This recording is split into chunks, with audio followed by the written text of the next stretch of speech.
Hi guys, welcome back to another Coffee and a Chat. So today's a little bit more difficult. And honestly, I'm doing this video because I think I need it, but maybe you do too. I don't know what may be going on in your life, but for me, it's a very sad day. So I always find for the last many years that coming into the fall, that the Lord begins to speak to me about the upcoming year. And it's like he kind of gives me a theme or whatever that, well, this year's going to be this, or this year's, coming year is going to be that. And sometimes there are things that, I kind of get excited about. And sometimes there are things I know it's going to be hard. And so last year, about this time, actually a little earlier than this time, the Lord began to tell me that 2023 was going to be a year of loss and much death, for at least in my life. And, God doesn't lie. And it's been very, very true. So I've lost a lot of friends and some family this year. And I lost somebody yesterday. So sorry that this is going to be a little emotional, but I just want to keep it real. And one of my, I think, weaknesses, downfalls in the last several years has been trying to hide my grief and trying to act really strong and tough even at times when that just wasn't really true for what was going on inside of me. And the Lord's dealt with me about that and about being able to be honest and transparent and letting that weak side or that tender side or that vulnerable side of me show, because that's what it truly is. So I've really been in a state of grieving, quite honestly, for almost 17 years now straight. That's a lot. And it's not just grieving one thing. I just mean there has been one loss after another, after another, after another. And it hasn't all been people dying. Some of the loss has been I going through a divorce and being cut out of people's lives that I once thought I mattered to. Relationships changing. It really did, I think, in a lot of ways, the divorce changed my relationships, either good or bad. There was changes to just about every single one. And I still struggle with some of that, and it brought a lot of change to my life. Now, in the long run, I believe the change has been good, but it's been hard. And there has been a lot of death. And some of the ones that have died, I wasn't even really allowed to be a part of that. And others I was. And it's just, without going into a lot of details, because again, I don't want to, when I make these videos, I don't want to ever use them to try to shame anyone or expose anyone or get my side of the story out. I mean, and it's a tempting thing sometimes, quite honestly, but I want to just keep it really just, it's not about that.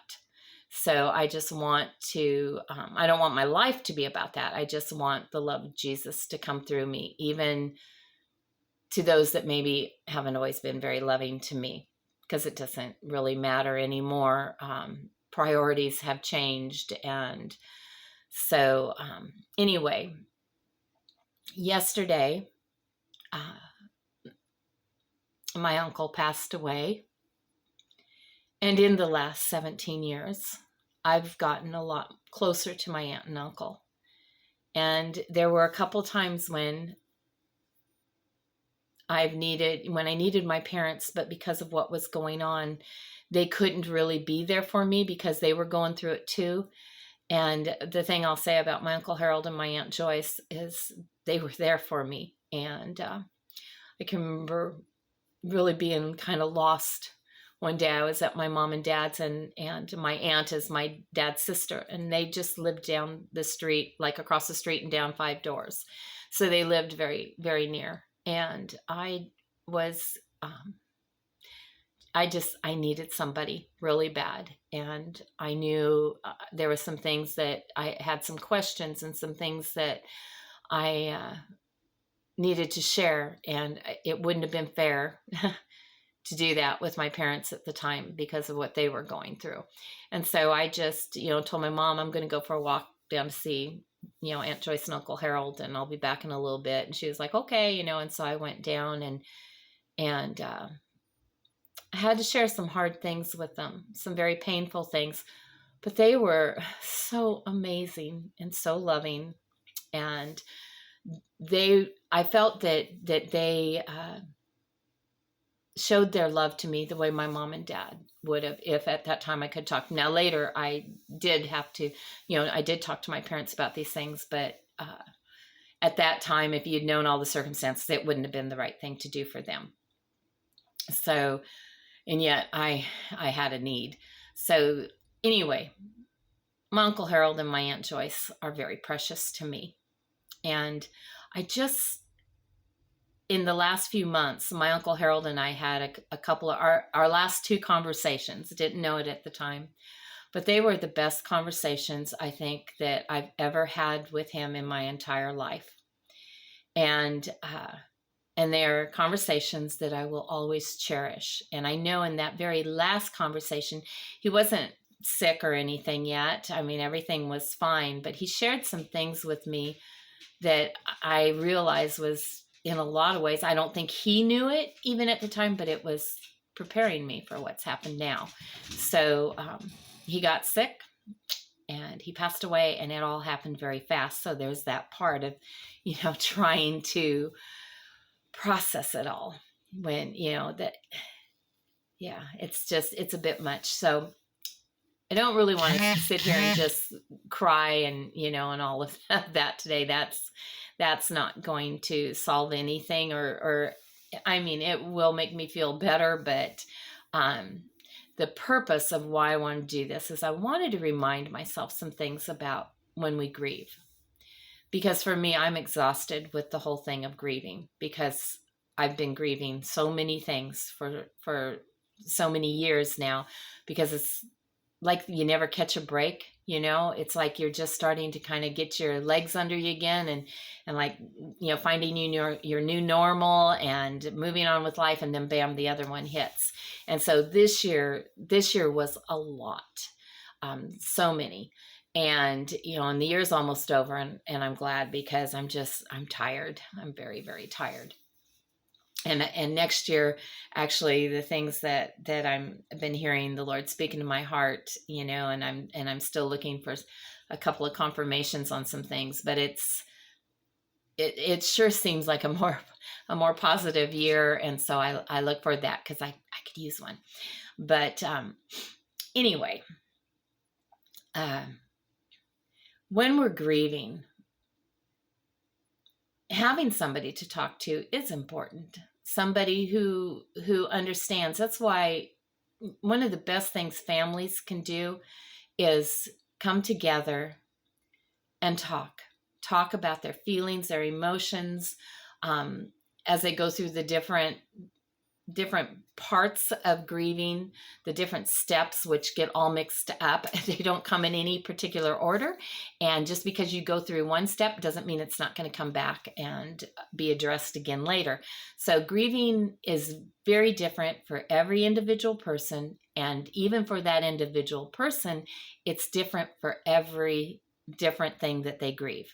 It's not just okay, yeah, do steps 1 through 10 and you're good to go. It's just, that would probably be so much easier. But what I'm trying to remind myself today is having that family that that you can talk to and that you can share with. And so one of the things I did, I mean, I live very far away from my aunt and uncle, and and my aunt and I have emailed back and forth a little bit right now, and we'll talk on the phone a little later. Right now, her life is a little overwhelmed, I'm sure, and all the arrangements that have to be made, all the people that have all their questions of what happened, and and all of that, and I don't want to be one more thing that would add to that pile. So we'll let some time go. They're going to be doing the services next week, and then things will settle down and get a little more quiet, and that's probably a better time for her and I to be able to just kind of talk for a little bit on the phone. So I'm just for right now we'll just email back and forth, I think. And anyway, she's got her kids and my cousins, and and they're going to need to deal with it as a family. For me, I don't really have much family left. And so when I got the news yesterday, I just went in and told Marvin, and he loved Uncle Harold very much too, and Aunt Joyce, they're very important to him. And he just was immediately, everything stopped, and and he just took me in his arms, and that's what I needed. And so he's a good support for me. I contacted my kids and let them know, and I've heard some back from a couple of them, and and that'll help some. But it's a little bit different, everything is now. But I feel like, okay, I'm okay on that, and I do have and I have friends that care, and and I know I can talk to them anytime about it too. But then it's, with me, I think the thing I need to remind myself more about is those different things that come with grieving, and that it's okay, that it's a natural part of the process, and that God gave us the ability to grieve for a reason. And when we grieve, there there will of course be a sadness, that sense of loss, that finality, that my birthday's coming up, and one thing with Uncle Harold is he calls his nieces and his nephews on their birthdays, and and we get this birthday greeting for him from him, and we get to have a wonderful little chat and all. I won't get that this year. Last year was my last one, and I didn't know it. I can't just pick up the phone and call him and talk to him like I could before. And that the last time we had a phone conversation and I said goodbye, I was saying goodbye. And I didn't know how big that goodbye was. So there's, kind of that emotion and dealing with that, and what was the last thing he said, and and I don't care how much, like even with my mom, I knew she was going to pass, and we had all that time to just talk and share. And we had the last 30 days of her life were just focused on just being together and talking and sharing and whatever.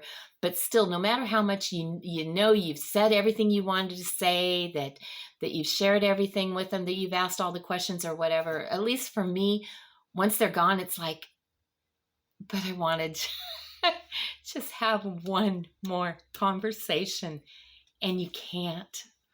So it's dealing with that finality of it all, finding what the new normal is, that now it's going to be Aunt Joyce without Uncle Harold.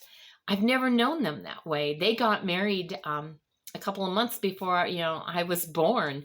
And so that's how I always knew how long they were married, because they were married as long as my next birthday was going to be.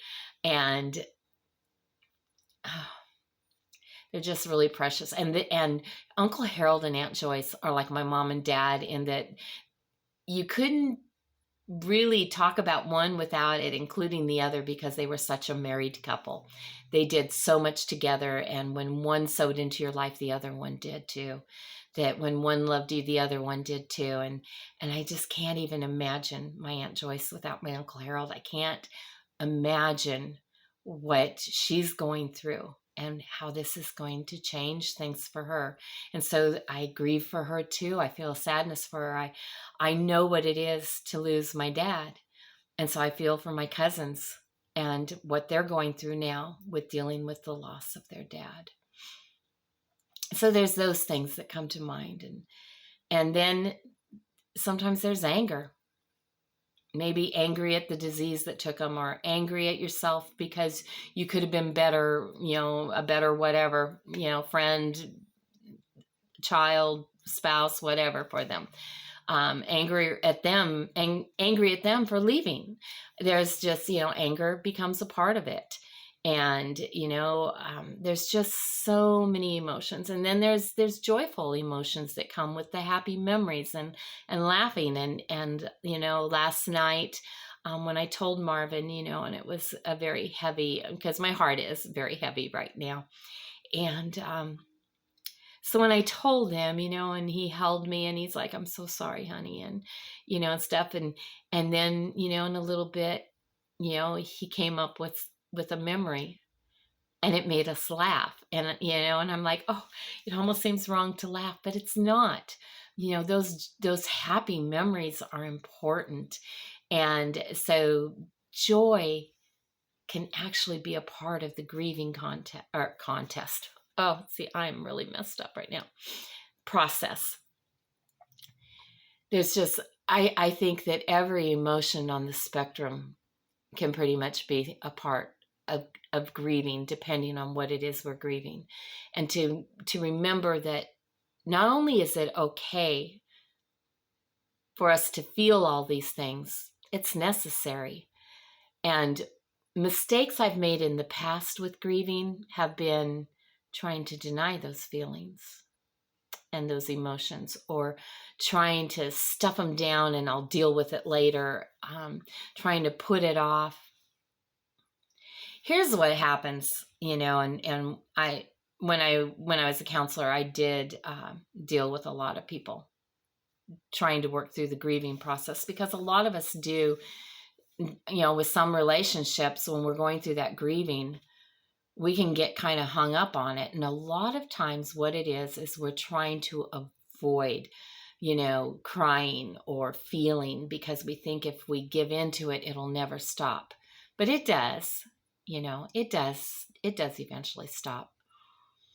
But if we don't let those feelings happen, if we don't feel them and embrace the pain that we're in, and we just try to ignore it or put it off or stuff it away somewhere or deny that it exists, it grows. Yeah, I've learned this by making this mistake. It grows and it gets bigger and bigger until one day you can't stop it. It comes busting out. And I'll tell you now, when it comes busting out like that, it's a lot bigger, a lot uglier, a lot more difficult to deal with. And if we just feel the feelings and deal with, and let the emotions be there when they come, that's when we're ready for them. We may not think we are, but we are. And that's why they're coming then. That's why they're surfacing then. And if we just let them be and do the work in us they need to do, then we can move beyond it. Then we can keep progressing. And there's some things that maybe we never stop grieving, but it does get easier and it does get more manageable, and it does have longer and longer periods between times of sadness. There's some things that I grieve that I don't know if I'll ever, in this life, I don't know if I'll ever come to an end of grieving them, but I can go months and months. Some things that year, when that year, part of the year comes around, that is the anniversary of whatever I'm grieving, it might be a day or two in there that is I'm just a little off and just a little sad, and it's just a little more of a struggle. And I know there's one particular holiday that is really difficult for me, and it is dealing with the grieving of a loss. And I've just found for myself now, I've been going through this grieving for quite a few years, that when that holiday comes around, the best way I get through it is I just don't do anything that day. I don't go anywhere. I don't, because everybody else is doing this big, great celebration and everything, and it makes me feel awful. It makes it harder for me. So if I just stay home and I just acknowledge the loss and just, spend time with God and listen to worship music and read in the word or whatever it is that I need to do that day, I get through it so much better. And I even grow from it and I learned from it. And so I found that, some of the things that come into my life that I have to deal with, that there are ways that are better for me to handle them than others. And so that's okay too. And the fact that, we have all these emotions and all these feelings and stuff, and they are gifts that God gave to us. I mean, he programmed those, if you want to say, into us. So I have the ability to cry for a reason. I have the ability to laugh for a reason. I have the ability to just feel blue for a reason. I have the ability to just kind of shut down and check out for a little bit for a reason. So if we let those things, let them be and serve their purpose in us, I think we do better. And so that's what I wanted to share today. I know it's a heavier thing, but honestly, I don't know that I could do anything else but something kind of heavy today, because I'm feeling so heavy, and so that's okay. I do have another video I want to make, but it may have to wait. It may have to wait a little bit. But today I just felt like I need to do this. And then I can look at this video when I'm having a rough day, and I can remind myself that whatever it is I'm feeling, whatever emotion is coming out of me, I mean, I'm not saying you go get angry and start, breaking stuff. No, we have to handle things in a godly way. Although I don't know, there have been times when I took a pillow and punched the pillow like I kind of needed to, because there was so much anger that had welled up in me in the grieving process. And so I don't want to do damage to another person. I definitely don't want to do that. And I don't want to damage anything or hurt myself or anything. And the pillow just seemed like, what? I needed to expend some physical energy.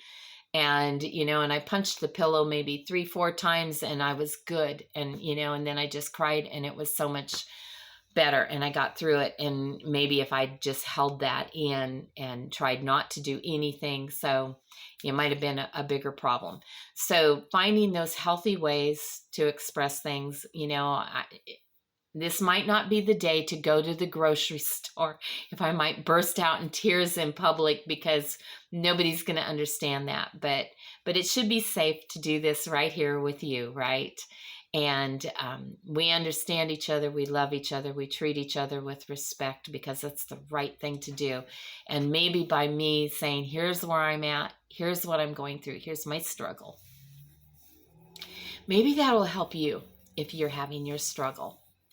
Because I know, losing an uncle that I was close to, that's a big deal. But when I lost my parents, that was bigger. So, yeah, you may be going through something a lot bigger. And if you feel alone, I don't want you to feel alone. I have several friends who have been widowed in the last 10 years. And their struggles, they're all at different places. Some have been widowed recently, some, years ago. And it seems like even the ones years ago are having their struggles too, still trying to figure out. I have a friend that her husband's been gone, I think, more than 20 years. And I didn't know her when she was married to him. She became my friend later.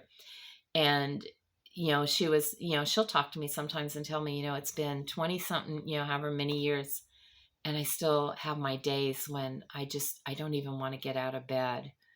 And I have to make myself get up and face the day. She goes, it doesn't happen very often, maybe once or twice a year now, but it still happens.